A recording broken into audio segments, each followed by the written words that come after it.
Welcome back to another week. Welcome back to Orbiton Weekly. Welcome back to Overtime Weekly. There we go. We've been talking about services versus software. We've been talking about vertical AI versus general. And so hmm today I was thinking about AI clutter versus AI slop. I think Hmm. that as a society, we do have a grasp on what is AI slop. I feel like we can recognize that now. hmm And the new term might be, I don't know what it would be, but something like AI clutter. Like, is this AI clutter? The tool might be really, really cool, but is every new drop and every new thing, is it actually helping you or is it complicating your life? And is it just clutter? There's a lot of discussion, I think, around, if about the reason prompting is very relevant is because garbage in equals garbage out. And Hmm. so people who let AI do all the thinking, they end up with very standard outputs across all Hmm. the work that they do. So there's a balance between using it to assist the work that you do and Yeah. having it decide how the work should be done, because sometimes when you do it that way, you end up with cookie cutter results. So it's still like you can do a lot more than you could ever do before.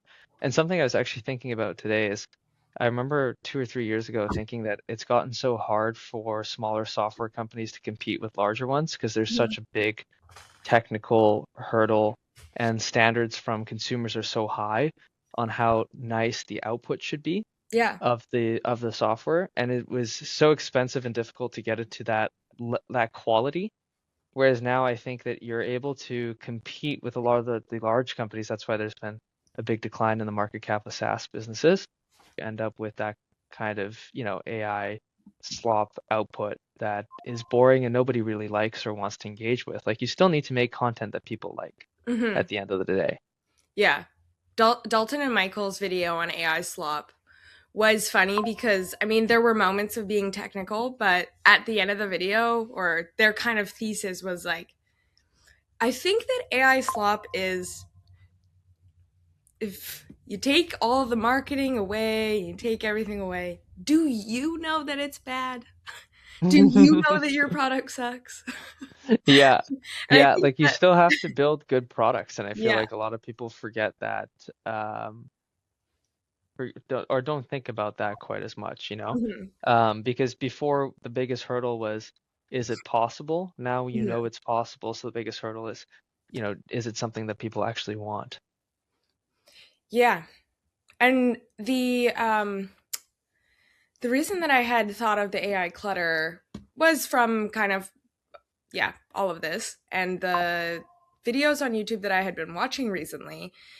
I feel like my feed, and I don't know if everyone's is like this, but I feel like mine is of just every single update, every single tool drop, every single like everything that happens in a day. There's like 100 different things in AI that's like this is new. This is gonna 10 times your productivity, and it's like no, it's not. No, it's Everything's extreme, not. uh, extremes of both sides. Yeah, and then Yeah.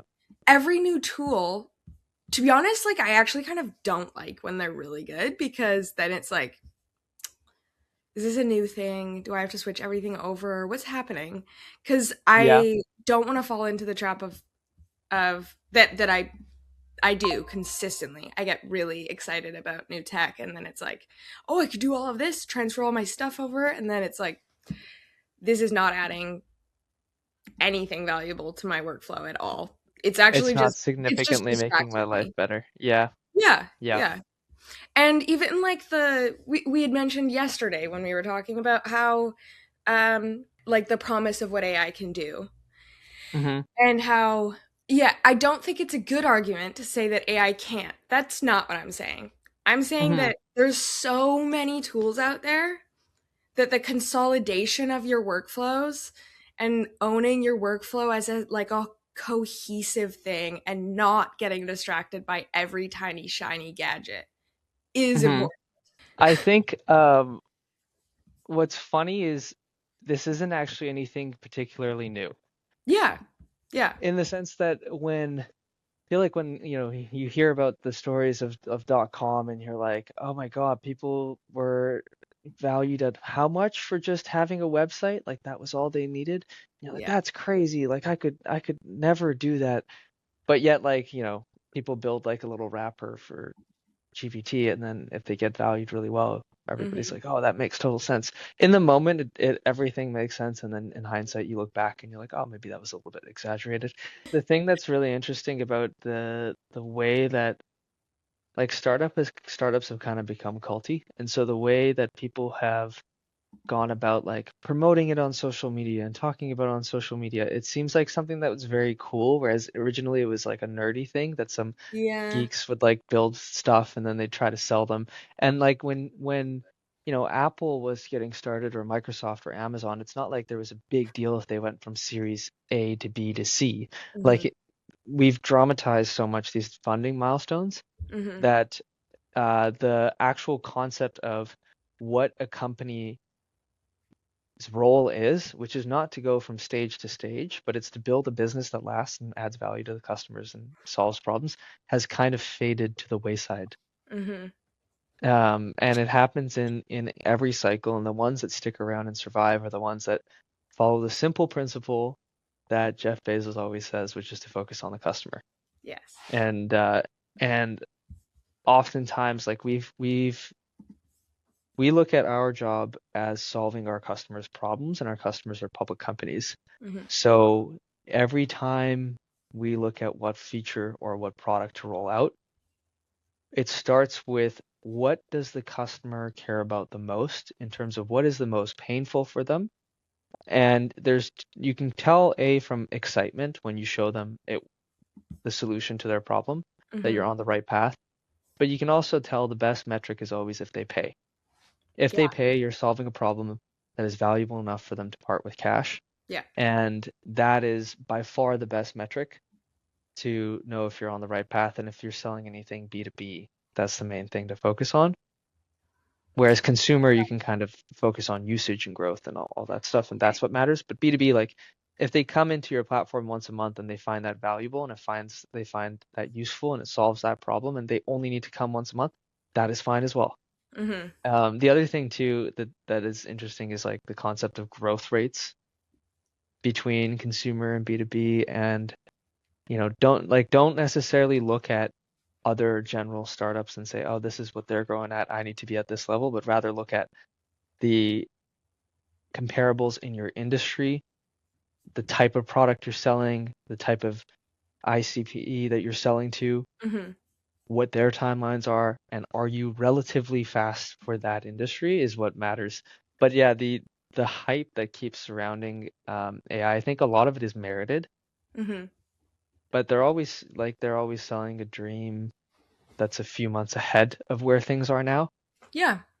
And I don't think that that's necessarily bad. I think that No. where it gets kind of like strange to me is where people are making such big career and money decisions around uh hype. Yeah. And I guess um my other question that I had on your I was curious your opinion about um with the AI hype, then there's correction, and then it's like nothing AI, all AI is bad, everyone's Mm-hmm. only going to want human businesses, no tech at all. Mm-hmm. Mm-hmm. Where do you think, where do you see that landing? Because it has to like, yeah. Sit somewhere. Yeah. No, I get your point. Like there's always when there's a correction, sometimes there's an overcorrection. And Um, well, I and don't so know if it's an overcorrection. I just have seen that a lot of like big players are buying a lot of physical local businesses, which seems like a really strange move. I don't think it's a bad hmm move, but it's like, hmm okay, so everyone's investing billions of dollars into AI quite literally. yeah. And then now it's physical business. Like it's been a couple months. Yeah, and I don't think that there's anything that's particularly wrong with that. No. Um, so I think that from a one perspective, like that's true, like it's more defensible. That's Mm-hmm. why a lot of I've seen also a lot more companies that are in hard tech. Mm-hmm. So they're trying to go into more complicated problems because that's more defensible than the surface level. But the truth is like nobody really knows. And so often in times of Mm-hmm. panic, we go to what's safe.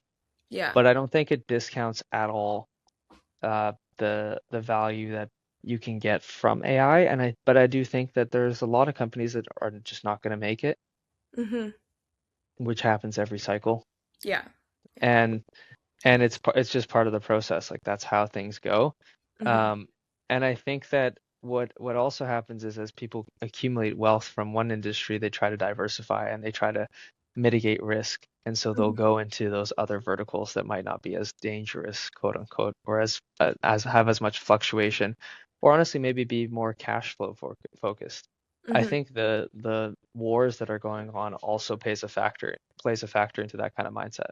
Mm-hmm. So. Yeah, for sure.